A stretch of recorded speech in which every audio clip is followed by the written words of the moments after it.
रंगीन आलोकमाळे महाराजा कंसक रंगमंच और उत्सव पड़िया झलसी उठुछि। मुक्ताकाश रंगमंच रे धनुजात्रा कलाकार अभिनय, सांस्कृतिक कार्यक्रम और विभिन्न नाच गीत सह मीना बजार दर्शकों को बेस आकर्षण करुछि। अंचलर विभिन्न समस्यार समाधान पाई मंचरे निमंत्रित विभिन्न राजनैतिक दलर नेता, जनप्रतिनिधि, प्रशासनिक अधिकारी को आदेश देउछंती महाराजा कंस। धर्मगढ़ ब्लॉक बेहेरा ठारे षष्ठतम दंडपाट धनुजात्रा महोत्सव आरंभ होईछि। 7 दिन धरी हेबाकु थिबा धनुजात्रा महोत्सव पाई बेहेरा पालटिछि मथुरा नगरी।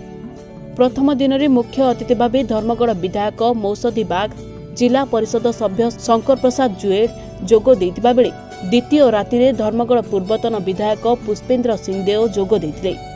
दंडपाट अंचल रे बाद पड़ुथिबा किछि पंचायत को यथाक्रमे इंद्रावती मेगा लिफ्ट जरिया चाषी जमी को पानी जोगाई देबाकू महाराजा कंस आदेश देथिले। आज बेहरा ठारे दंडपाट धनुजात्रा महासमारोह रे पालन उद्घाटित होईछि। एठी जनसाधारण उत्साह देखिकी मत बहुत खुशी लगिला जे 7 दिन धरिक बेहरा ठारे धनुजात्रा अनुष्ठित हम। युवक मान जो उत्साह अच्छी तो धन्यवाद देवी आयोजन कमिटी को। बेहरा फील्ड ठारे बहुत सुंदर भाव में साजसजा होकर धनुजात्रा आरंभ करिसेंती। 7 दिन धरिक कंसराजंकर चलो राजनीति ये लोके शिक्षा पाइबे निश्चित भाव जे कंस भली जो मुकार अच्छी कंसर राजनीति समय समस्ते अनुभव करेंगे एवं दुष्टंकर जो शांतिपूर्ण वार्ता समस्त पाक पहुँच यात्रा मध्यम मु पुनर्बार बेहरावासी एवं धनुजात्रा आयोजन कमिटी को बहुत बहुत धन्यवाद।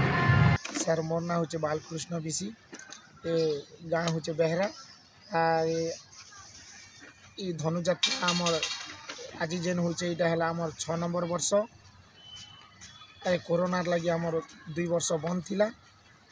आर ये आम जेन धनुजात्रा करवार मुख्य उद्देश्य होचे आमर ये दंडपाट अंचल रे जेन लुकायित अवस्था रे थिबा कला संस्कृति के बंचे रखी करी जेन कला मन अच्छे सेटा के लोक लोचन के आनबार मुख्य उद्देश्य होचे आमर ये दंडपाट धनुजात्रा।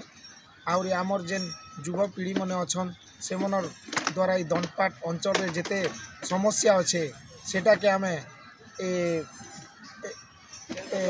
ई मंच रे कंस दरबार रे उपस्थापना करिकिना सेटा के केनता किना नेता मंत्री मन को आमे निमंत्रण करी करी ई कंस महाराज द्वारा आदेश दिकिना सेटा के समाधान करी आमर ये दंडपाट अंचल रो उन्नति हेबा से उद्देश्य रखिकर आमर ये धनुजात्रा करिछु।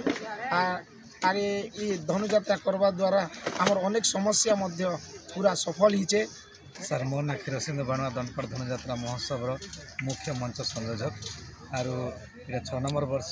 प्रति वर्ष से दंडपाट धनुजात्रा महोत्सव खाली दंडपाट धनुजात्रा महोत्सव जे केवल आमर मनोरंजन माध्यम नहीं से इतार द्वारा दंडपाट अंचल आमर 14टा पंचायत अच्छे 14टा पंचायत समस्या के मध्य ये दंडपाट धनुजात्रा मंच ने उपस्थापना करासी। नेता मंत्री प्रशासक द्वारा से समस्या मन समाधान हेसी। आर गोटे जिनिस ये अंचल ने विभिन्न प्रकार लोकनृत्य लोककला लुकिकर रही कलाकार मैंने लुकिकर रही लुकायित अवस्था तांकर लगी गोटे उत्तम मंच है। ये मंच माध्यम से कला प्रदर्शन करसन और कलार उन्नति उत्तरोत्तर प्रगति करसन।